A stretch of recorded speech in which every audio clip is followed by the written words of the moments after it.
You know, when you don't want to bicker about the price on a sticker, You head on down to Schicker. Where you get the best deals quicker. You got it. Schicker JJ. Ford of St. Louis. It's 1999. As the millennium approaches, a feeling of panic envelops the nation. From Y2K to the Second Coming, everybody seems ready to lose their collective mind. A slew of sudden and mysterious deaths of young people across the nation sends the country over the edge. Welcome back to Federal Fridays. We're actually taping on a Friday this time, and I am I'm playing injured, boys. I am playing injured. You couldn't tell, Tommy. Dude, I am hurting. And you're not crabby. No, it was a good night last night. We had Nathan Speece on our Thursday live show. So if you haven't checked that out, and that was a great interview. We had a fun time with Nathan, and we'll be putting that out also on our regular channel. Just the interview itself will be out later this week. So that was we had a good time, and it was well attended, and we went a little long last night. So I am playing injured, so the voice is a little off. Feeling a little rough, but we're going to get into a great case today. It was called Operation WEBSLINGER. Tell us a little bit about this, Joe, and how it started. Well, I have to say I was a participant. The case agent was my partner. I won't mention her real name, but I'm just going to call her Susan. Susan kind of cut her bones on this case. It was a great case. It's one of the first things that Jack, myself, Susan, a couple others really kind of did a collective soul about. But this case is unique, and it's unique to St. Louis, and it's unique to a young, burgeoning group at St. Louis. Young with the internet.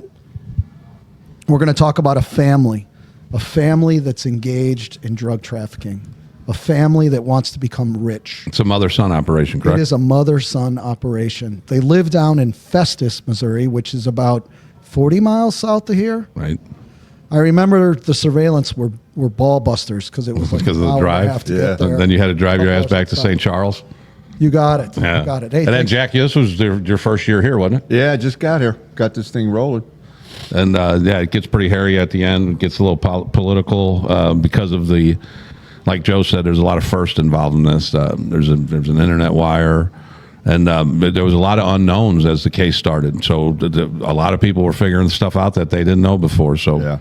And how does it start, Joe? You know, it starts like an old movie. You know, picture yourself a young gentleman at Michigan, University of Michigan or Michigan State. I think it was the University of Michigan. They were playing Notre Dame that weekend. They were playing Notre Dame that weekend. I actually wrote, this is Jack and I's first write-up for our production company. Oh, all right. So this is one of the first ones we ever Oh, Hollywood Joe. Yeah, that's where 0 times a million is still zero. But all right, so what happens is this young man is unresponsive in bed, and his roommate calls the campus police.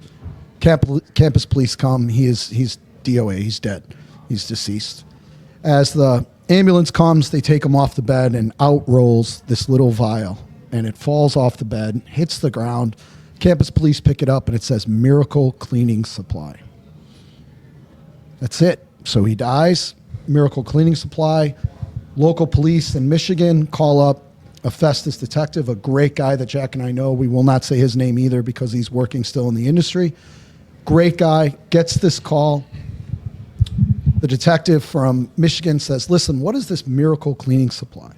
So he dives into it. He dives into it and uncovers that the Harveys, Cassandra and Joshua, have a company called Miracle Cleaning Supply, Inc. And essentially what they do is they buy a chemical by the name of GBL, which GBL. is, what's it? You know how to say it? Gamma booty relactone. That sounds pretty good. Gamma butrolactone. Okay. But So- it's spelled booty lactone. It does. Booty relactone. It's spelled that. Okay. So he dives into it and he starts to research it and understands that there's a lot of packages going to the house. And then what he does a great job. He calls the FBI and the DEA. And about 6 months roll down the street. Nothing really gets done. But then a couple more bodies show up. One out on the West Coast and one in Atlanta, Georgia. Same thing. Miracle Cleaning Supply, little vial by the dead body, and nothing done. So what happens then is we get some new leadership at DEA. And this is starting to get national attention because it's a unique chemical that when you ingest it, it turns to GBH, which is gamma hydroxybutyrate. And what that is, essentially the date rape. It's the drug, date right? rape rub. Right. So the Harveys figured out a way to skirt the listing of GBH, which is listed as a chemical in diversion, which means that diversion is looking for this. And if you're buying or selling it, it's a scheduled drug, so you're going to prison. Right. Similar to cocaine or Absolutely. any other Just- Schedule just 1 a drug. drug. Right. So they find out through the chain. Joshua was lifting weights. I believe he was selling steroids. Can't quote me on that when he first started. And their last name is Harvey, right? Harvey, Okay. Harvey. They're both deceased right now, unfortunately, but we're going to tell this great story because it's a good story. So Joshua meets some people in the gym selling steroids, and they get told about this GBL and kind of what it does and all that kind of stuff and how it's not listed. So they create a web page, which is 1999. Well, hold on one second. What happens? So you take this GBL. When did they discover that when ingested, it turns itself into the date drug? Well, Correct. they knew that from the community selling steroids, and then it was very big in the gay community. So somehow Joshua was involved in the gay community and the musclehead community, and through that they realized that if you bought GBL and sold it as a cleaner, that those communities knew by ingesting it that they would get high. This is really at the time where you begin to hear the phrase designer drugs. Correct. And the idea there is the dopers would manufacture chemicals that were one or two compounds away from what was controlled or illegal at that time. And because the apparatus in Washington was so slow, it would take months, sometimes years, to amend the law to make that new designer drug illegal. And this is what the Harveys were playing on. Okay. All right. So they got, actually it's pretty brilliant if you think about it. And it's very similar to kind of bring it in today's standards. It would be, remember the fake weed shit? Yeah. What was that Okay. called? Bath salts, all of that stuff. K2 or whatever it was. So what they would do with that is the XR11, they would change the chemical compound just a tiny bit Right. so that it couldn't be scheduled. Right. Meaning that it wasn't illegal. They figured that out 20 years prior to that big I development. think that they were spraying that a lot, weren't they? They were using spray on that. Yeah, the on Chinese, that. a different story. We have a great case associated with that. Maybe we'll tell as well. But yeah, they would take that and put the leaves out on the ground, spray them with the chemical. So I mean, you might be getting to this part of the story, but is it known at that time that in the DEA community, is it known that this particular drug, when ingested, turns into GBH, the date drug? Not generally on the enforcement arm. Diversion, clearly, who is responsible for the regulatory side, were aware of it. But generally speaking, across the agent population and task force population, it wasn't something we ever saw. Okay. And it was available at that time in 55-gallon drums from a variety of chemical producers. Right. Locally as well. Right. What's really interesting about that, what Jack's talking about, and no disrespect to anybody, but picture a bunch of old, crusty DEA agents that have been at the office for and years. you were going to get it. That's where we left Yeah. the story off. Is that And they got all these young bucks that come in, and they don't want to deal with some new chemical, new investigation. You know, they're used to bye-bye bust, search warrant, wiretap, whatever that may be. So I'm not saying they did or did anything wrong, but this drug came out when DEA was transforming, and that's what makes it really interesting to Jack and I. Not only is it a new drug transforming in the drug industry, it's a new drug opposed to DEA. And one of the only reasons it gets looked at is because new agents are coming in. There was a monster hiring freeze in the late 80s and early 90s. So it was guys that were on the job for 15, 18 years. And some of this new stuff, these designer drugs that are coming out, yeah, you don't want to mess with them. When we got to the end of our career, we didn't want to mess with something new. You know, we stuck with what we did well. So I think what made this important for Jack and I was to not only tell the story of the Harveys, but to tell the story as they created this, DEA transforms. Right. And I think and Jack's going to get into a lot of the politics and some of the fights to get things done. Well, because everything's new, and anytime anything's new, everybody, a lot of questions, a lot of bickering. Well, right? it's just like in any part of life, change is difficult. Right. It is. It is. And when you're a small voice, it takes a lot to get people to listen. And this was something, and to be quite frank with you, a lot of people were completely ignorant as to the dangers of the internet at that time. Right. Yeah, and if it wasn't for this detective down in Festus, Yeah. who Jack and I went down and saw, what a great guy. I mean, I wish I could say his name and give him kudos, but we're giving you kudos now. This never would have went anywhere if he didn't stick with it. But he in that comes department. because now the 3 other people get killed in the next 6 or die in the next 6 months with the cleaning product with them.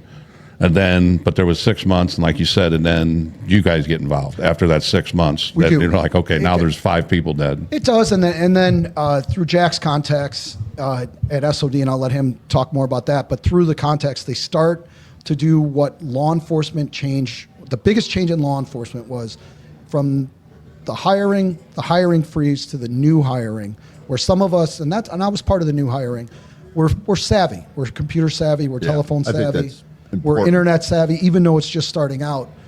Well, we start to reach out to other offices, and then the internet, through the internet and through, I mean, we were just getting computer systems at DEA.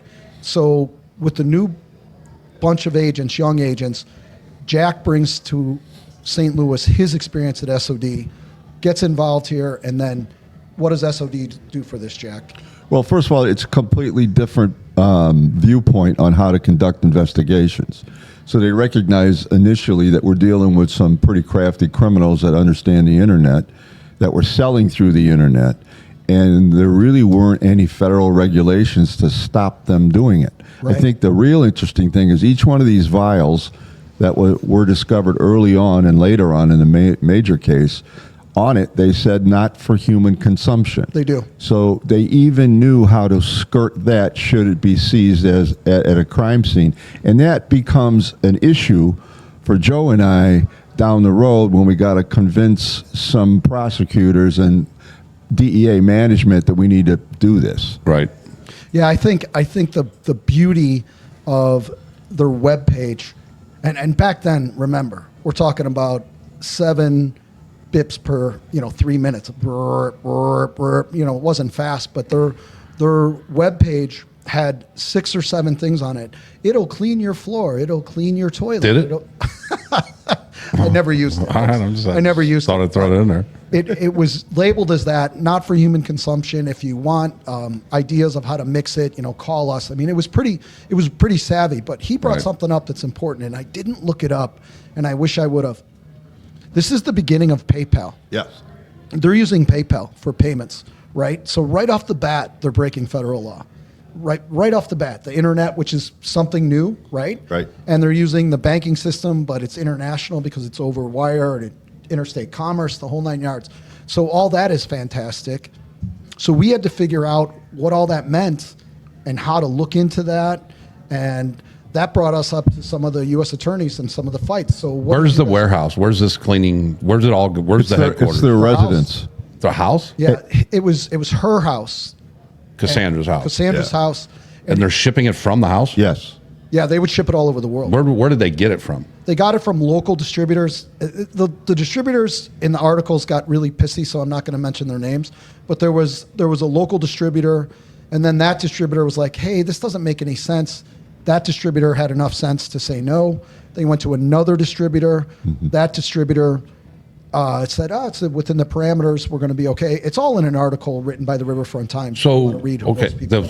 so just so I can get this straight, is that these distributors were they legitimate cleaning? There were chemical companies. Yes, were absolutely. chemical companies. Because at that point, what they were selling to the Harveys wasn't illegal, and industry-wide, it was used for cleaning solutions. It was. I think to paint the picture for the listener is it was a nice little brick bungalow, probably a 3-bedroom that they lived in. And in the basement is where they did the taking the 55-gallon drums and putting them into small vials. But at any day of the week, you could go there, and there were literally hundreds of UPS packages sitting on the porch waiting to get picked up. And that, as a matter of fact, the day we did the search warrant, the UPS guy showed up to pick up about 40 packages. And they were going all over the world, Tommy. Wow.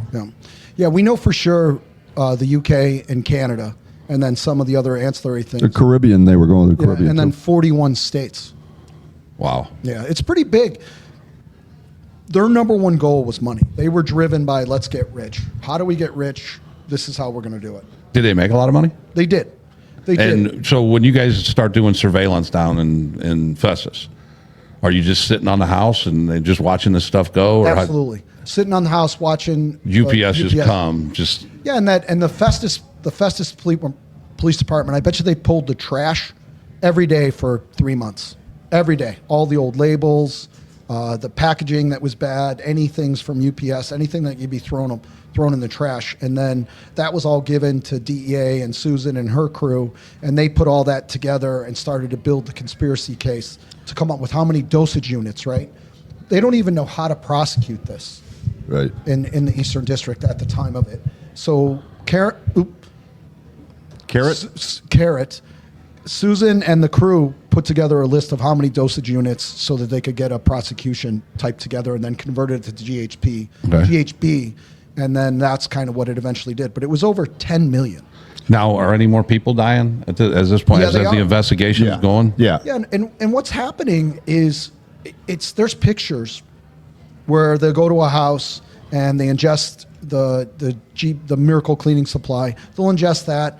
They'll get in their car, drive a block away, die, and Yeah. the car hits a tree or whatever. It was that quick. It's like fentanyl. I was just of going to today. say, to modern day fentanyl, for a heroin user who begins to use fentanyl and doesn't understand or doesn't know it's fentanyl, Agreed. you could overdose. So- normally they were ingesting this by the capfuls Right. on the bottles that they were being sent. And that was, we found out later on, that was a suggestion the Harveys made themselves. How were people dying? What was the cause of the death? Oh, immediate cardiac arrest. Yeah. Immediate. Okay. It blew And their the- hearts up. And then, what's the difference between getting too much and then is it because they get too much or is it just a reaction? If they got too much or their physical nature, their body couldn't absorb that amount. So it was an overdose. Yes. Oh, absolutely. An overdose Yeah. of GHB. And again, you had the same issue that we have today with fentanyl. The people selling it had no idea really what it was, nor how it should be dosed. So they didn't know if they're giving you too much or too little. Okay. And then you had the secondary market away from the Harveys who was buying it and then diluting it themselves and putting Right. it out there. And that's the side of the house that we think was huge. We never really could get our hands on because it was so diverse. And I think that's a good point to bring up because they repackaged it and recut it. So Okay. the Harveys were doing the capful and they were trying to be diligent with, listen, only take this much to clean your floor, to do this, to do that. But then you get some bum that gets 12 gallons of it because they would sell it by the gallon as well. And The they Harveys would? Yes. Okay. And they would sell that to distributors, and then the distributors would sit there and they would mix it a different way. And it's like, you know what? That's a great example. It's just like fentanyl today. Yeah. It Yeah. just is. And there's people that got it really didn't know what they were doing, other than the fact that they might have got a suggestion of a capful. Correct. Right. And then it's predominantly white people. It's predominantly white people that are dying, and it's not hitting the other communities. So, maybe some businessman's daughter or son. Yeah, is you part of didn't. this. If you looked at the victims from across the country, they were all young. Yeah, So very young. this was hitting, colleges. As a matter of fact, a couple of them were colleges. Those communities. I remember Tampa got hit extremely hard. They did. So there was a community there that really used it quite a bit, and a lot of people died. And they were all in communication together. So those were the big distributors were California, Georgia, Missouri, Michigan, and Florida. So those big states were the number one customers. And then they would mix it up and then they started doing like rotten things to it. So the dealers would give you a little and you'd pass out and they'd rape you or whatever. So all that was going on too, Right. which isn't very, very cool. Do I think the Harveys had that intention in mind when they were doing it? Absolutely not. But it was a date rape drug, Well, right? they knew what it was. There's no question. Yeah, about they knew what it was. I think the other really interesting thing at this point in the investigation early on, we realized real quickly we could sit out there and watch the UPS guy come every freaking day, but we had to get on. We had to get on the internet, their website, and do a wire to see where it was coming from, who was involved. And I think the Harveys, and they weren't brilliant people by any means. I think they felt very secure on the internet, as if, DEA or the government's not going to be looking at us here, much like Chapo Guzman did when he used the Blackberries. Oh, the U.S. can't tap those. I have a Let me great ask story. you. Let me ask you a little bit about the internet. We refer to it as an internet wire. What kind of communications does that over? We go to a website all the time, and you get to get certain information about us, about this, about that, and you get the normal stuff. What did you guys get as an investigative team? What did that search warrant allow you to get from that website? So what's great about this is it was Susan and her partner, who was a St. Louis County police officer, one of the brightest individuals I've ever met, still working, so we won't say his name either. So these two come through and they collect all the data that we're getting on surveillance and all the crazy stuff. Well, they figure out a way through Go-By's SOD, Jack's help with all the Washington people. I'll get to your question. They figure out a way to write an affidavit.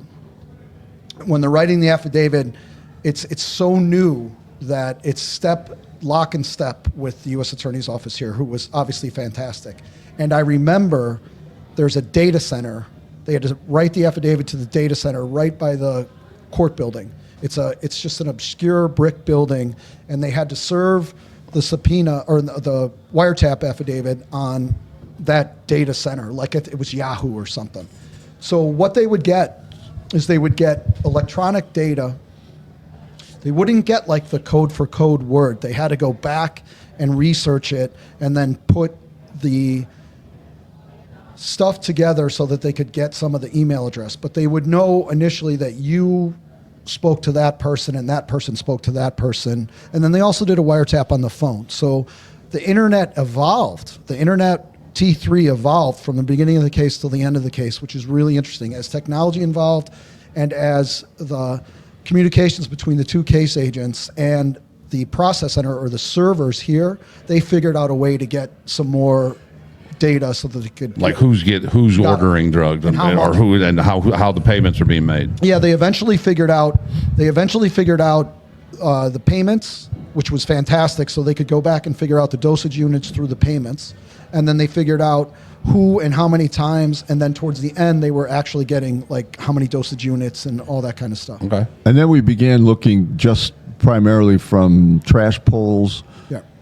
We began to profile the Harveys, and we found out they had several large bank accounts. So they were indeed making money, and they were spending their money on crazy stuff. She was very much into cosmetic surgery, if you know what I'm saying.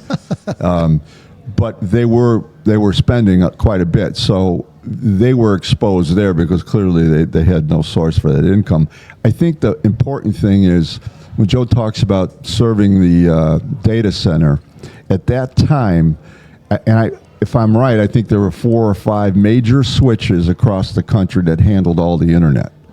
So you would have, depending on what region of the country, and you had to deal with them. Where now you'd have to go to their corporate headquarters and go through all of that. But it was much harder, I think, to do what we did with the internet than it was when cell phones showed up Absolutely. for the first time. It's the perfect storm, right? Yeah. It's the perfect storm on the drug side, and it's the perfect storm at DEA, where this never would have been if it was just the old guard, it would have been years down the road. But the new guard taking over and then the new guard on the drug scene, it was this perfect idea. But what's really crazy about this is it's in plain sight. We were sitting on surveillance in the street, and we could hear the football team playing in the little rural town. You know, you could hear as Right. the wind blows in October, November. Right. You can hear the crowd. Look at your little Hollywood descriptions of shit. And then as the UPS trucks are going, it was just fantastic. But the other thing that I think that a question I get is intent. How are you guys putting together? Because they have to have intent and know that this drug is being used to be ingested. And like you said, they're putting on their stuff that says, "Do not ingest this." Well, first of all, they felt safe. I think one of the things on their website was a disclaimer. Yes, they had disclaimers. So, and we did intercept phone calls between the two talking about the disclaimer, like, "Hey, we're great. Well, they can never come to us." Well, the amount of product that they were selling, Correct, was very small. So you couldn't clean much of a floor. Okay. And so all of those circumstantial things began to come together. So they broke down the 55-gallon drums into vials. Yeah, I believe they're 20 milliliter vials. Yeah. I believe Okay. they're 20 or 50. So it's about that big. about that wide. We used to use them when we were doing the labs. Okay. You know, that type Yep. of vial. And they would break it down into that. And here's kind of the sad thing. So one of the things they did was there's a unit here that they're special needs children, mid-sized adults, and they do work for the community. They'll do screws or machine work or whatever. And the Harveys had gone to the chemical supplier and they came up with a deal, and they had the special needs children, mid-adults, getting the chemical out of the drum and putting it in the little vials. So they were packaging them in the vials. Yeah, that's not good. That was probably, for me, I remember that, and we were, you know, that's one of the reasons we had to move to action a little bit were early. pissed. Yeah, we had to stop everybody them. was. Just to give you an idea of the size of their company they were running, when we finally did the search warrant, I think we took 70 55-gallon drums out of their basement. It was ridiculous. 70. Yeah. And they began stockpiling it because they were afraid the supplier was going to cut them off. The guys did the investigative team did such a great chess game. You ask about intent. Well, we talked about it through all our cases and how we play the chess game. You know, maybe we pull a car over, maybe we do this. Well, they did the same thing, trying to entice a response so that they could prove the intent. And a couple of things, they would take a package off. You know, then maybe they'd take one off in San Jose, California, and maybe they'd do something else. They'd get a traffic stop, or the police would come knock on the door. And what the Harveys would do is on their website, they would change their disclaimer each time something like that happened to make themselves less vulnerable to law enforcement. Like, oh, we can't do that. They're going to catch us. Let's do this. So that was one of the big things with intent. Okay. That they reacted to what the brilliant chess moves of the case agent. Plus, I think just their conversations on the regular phone was all hiding from the cops. And the money side. Yeah. Did they have distributors? So through this internet wire, are you identifying distributors that are large that keep ordering? And so they're working those areas that they're from, They right? weren't as big as the Harveys. The Harveys were the biggest. And yeah, there were distributors that were getting gallons and gallons. And I keep saying this, but they did such a great job. Through the relationships that the agents made, the case agents made with the other agents throughout the country, and the help of Special Operations Division, and bringing everybody together. And I want to say that this was the first time I was ever really exposed to SOD when you got there. Yeah. And by formulating those relationships, they shared case information, and collectively, they all came after that. I think that's when we first started SOD, there was 3 of us. And the idea was to have some classified tools where we could develop information, primarily communication. But the second part of that was to overcome what had been a problem, and maybe to the extent it still is a little problem today, and that's having offices not communicate with each other because they want credit, So SOD set out, when they had the information and the offices didn't, one of the things we mandated were coordination meetings where everybody had to come. All the prosecutors had to come, and we sat down and explained what it was we had, and then from there, whether it be Miami, Detroit, Chicago, or St. Louis, and they're all at this meeting, okay, who's going to do what and when? So there was a process that we weren't going to step. In this case, it worked fantastic. It was amazing. It was amazing. And not only did the case agents work together, but the attorneys all worked together. And Jim Delworth was the lead here, and then John Davis, our sponsor, Kessler Williams. He was the second chair. Now, one thing that happened with them, and I may be getting a little ahead of ourselves, there was another GBL, GBH case after that, and they charged death resulting. Yes. So Delworth was able to take a lot of that and lessons learned from this and then put it into the new case, and they're like, you know what? We're coming after you guys when you do this stupid shit. So the Harveys are getting theirs from distributors. Local. Local distributors. Now, does this take you guys to other cities and locations, to people doing the same thing the Harveys are doing? No. Yeah, we never really saw that. Nope. They had such a hold on the distributors. They would just sell, and they weren't selling it for millions of dollars. So you could spend $10,000, 10 grand and make 100. You know, you can lighten this. If you look at the mom and pop meth phenomenon that we had in the United States, most of the distributors were also users. Okay. So, and that's good for customer retention, but it also spreads their business. So that's kind of how they stayed under the radar, I think, you know, unfortunately, until some people lost their lives. So the Harveys really had a fairly decent business plan. I don't think they knew it. And they covered themselves as best they could. But once you look at the national issue and the overdose deaths that happened in a variety of states, and what we were able to uncover with the cash they had, what they were doing with the money, and obviously the conversations, it became clear that this was their intent. And I don't think that was ever an issue at trial or any proceedings. I don't think it was ever even fought. And that's a credit to the U.S. attorneys. And Jack, I really want you to get into this because you were at the level we weren't. You know, we were the worker bees at the time, but this became extremely political as it grew into a national issue. It became political, and some pretty heavy hitters got on board. So, can you tell us a little bit about that? Well, one of the believe it or not, one of the proponents to push this through the Department of Justice was Attorney General John Ashcroft, who was the Attorney General at the time. And I can remember In Missouri, right? Or was he? Well, he was the U.S. Attorney General. Okay. He had also served as the Missouri Attorney General and Governor too, and then Senator. But somehow we got to him and actually had a phone call, myself and the SAC at the time, Billy Retton, and we told him that this really was the burgeoning marketplace and that without the Department of Justice leadership, we would have no way to coordinate this nationally.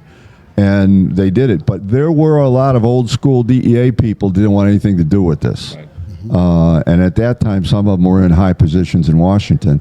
The administrator at the time was a little bit, she almost felt as if this should have been an FBI thing. And we didn't belong in it. But we were able to convince her that it was different. And later on, they put us in for the Attorney General's Award. It was fantastic. And you actually got them to list GBL. Yes. As a chemical, GBL. I think one of the things we did, and I give What Joe, are people doing that you use it for cleaning? Was it effective cleaner? Very good. Very good. Go clean the bathroom to floor.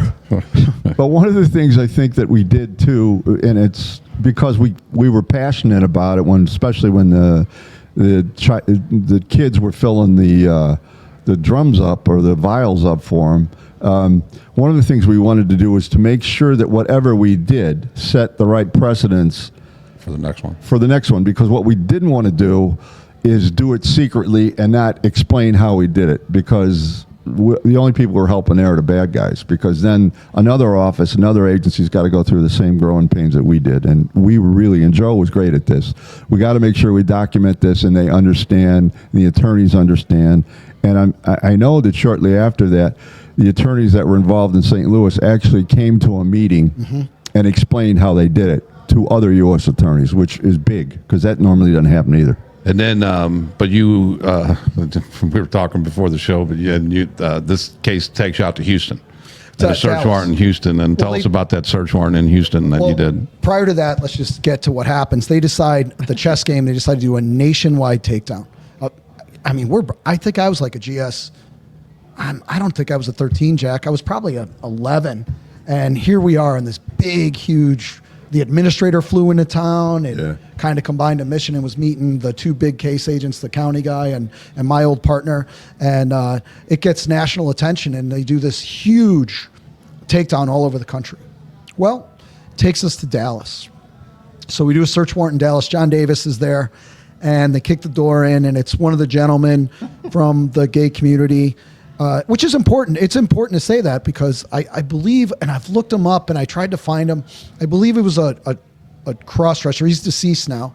He's a cross-dresser singer, like the RuPaul? Yeah, that type of thing. So we're in his house. Not that I know a whole lot about that. We're sitting in his house, and they're searching everything, and out of the corner of my eye, I see this. I believe it was a macaque. I'm not sure. A monkey, and it's got diapers on, and it is running around the house like it's its personal playground. And it had run around the house. If you had a hat on, it'd smash your hat off. If you put the gentleman's house we were searching. He had food in his mouth. Had come by and whacked the food out of his What was the mouth. monkey? Did the monkey have a name? It was Leroy. Leroy the monkey? So the really interesting thing about it was the guy kept on looking up to us as he's talking to us, and he goes, "I hate that fucking monkey."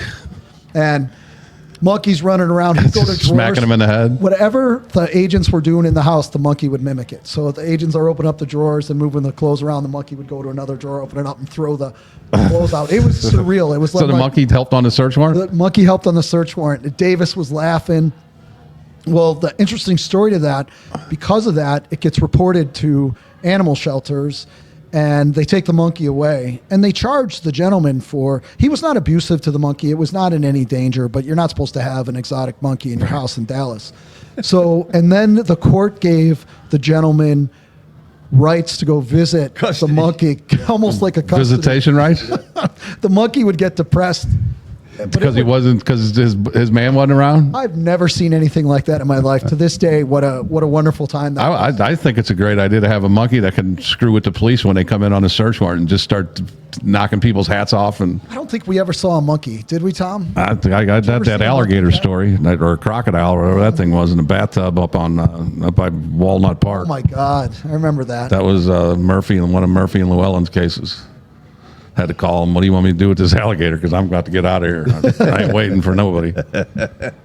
But what are some of the? Are there any other interesting things that came out of this case? I think it's very interesting, just the fact that these people knew to take a. I think clean- the other thing that kind of got us once we figured it out is the kind of unique relationship mother and son had, Yeah, it was weird. almost romantic. Yeah, it was What? really weird. Yeah. It was different. Yeah, it was a little was odd. scary. It was odd. It was uncomfortable. It was uncomfortable. You know, and it's alleged, but it was an uncomfortable relationship. I know I've read a lot about Cassandra, and she had a lot of issues. She had a really bad divorce. I think she had a bad abusive husband. I don't know it to be How old was she at about the time of this going on? This is 1999. About how old is probably she? 40, Jack. Yeah. Yeah. And he's. Maybe 27. And you said he's a workout fiend. He was in pretty good shape. Little ancillary story. Have you mentioned the guy from New Orleans on the show, Chris? Ebner? Yeah. Oh yeah. So Ebner and I are in the stack going through the hallway, and we had a new guy in the group, and he wanted to go number one. So as we're going through the hallway, I think it was him, then Ebner, then me, and we're sitting there, and there's a door at the end of the hallway, and it was open just a little bit This is at the Harvey's house. at Yeah. Joshua's house. Right. And you could see it. I could see it. Ebbs could see it. And it was a 50 caliber Desert Eagle pointed right at the door.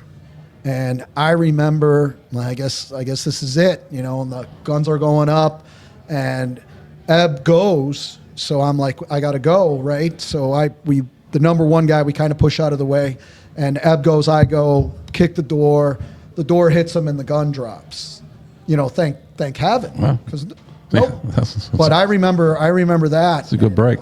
I remember going outside after that going, That doesn't work I don't out know if good. you Maybe guys we know ought to what- train in this more. I don't know if you guys know what a Desert Eagle looks like, but that's a pretty impressive 50 cal. 50 caliber pistol. It's huge.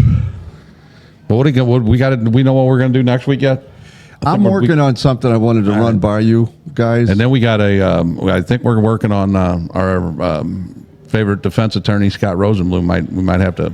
Oh, we got try to get Q on board. Yeah, we got to try to get some of his people in here. We got to get Q up here. I think the BMF 10 series is catching legs, and it's catching legs with a lot of the Cuffy stuff and a lot of the BMF and a lot of the Detroit stuff. And what I like is we're giving props to St. Louis, going, listen, there is no BMF without St. Louis, Right. so we need to tell that Growing story. legs. It's growing legs. All right. All So right. what's your story you want to cover? There's a investigation that took place in Chicago, had some St. Louis ties, but it is the opposite of Andrew Chambers in terms of what we had to deal with, and it's his name was Top Cat, but just Top to give Cat? you, that he was was what a Huggy Bear. Yes, he was. Top He Cat had was the a hat Huggy Bear in working, Chicago. but it's a great case, and I like it. It had some corruption in it, but the way it ended was just bizarre, and I'd love to tell the story. Jack, is that the one, the bald guy, awesome guy? We mention him all the time, SOD guy, your buddy, you went to Afghanistan. I can't think of his name. Oh, Johnny Delaney, yeah. Not Delana, the other guy. Regardless, you guys worked a a mob case. Dave Grant. Dave Grant. Yes. You guys worked on. That's the case. This is an awesome caper. right. This is an All right. awesome Yeah. caper, and I lived in that neighborhood. So I who know knows? all We'll surprise Yeah. everybody next week. We'll go Yeah. talk about this. We'll go upstairs over. And it is Federal Friday. Well, what I would like to, I want to give a shout out before we say goodbye to all the young case agents that worked this to the bone. They were great. And then the leadership that came in and helped us with SOD and the U.S. Attorney's Office. The attorneys were amazing. This was a success story of what DEA became. Yep. And that's why we told the story. Like, subscribe, and share as you always do. We appreciate the support. Have a great weekend. Or no, this will come out on Monday. So have a great week. Peace. Peace. See ya.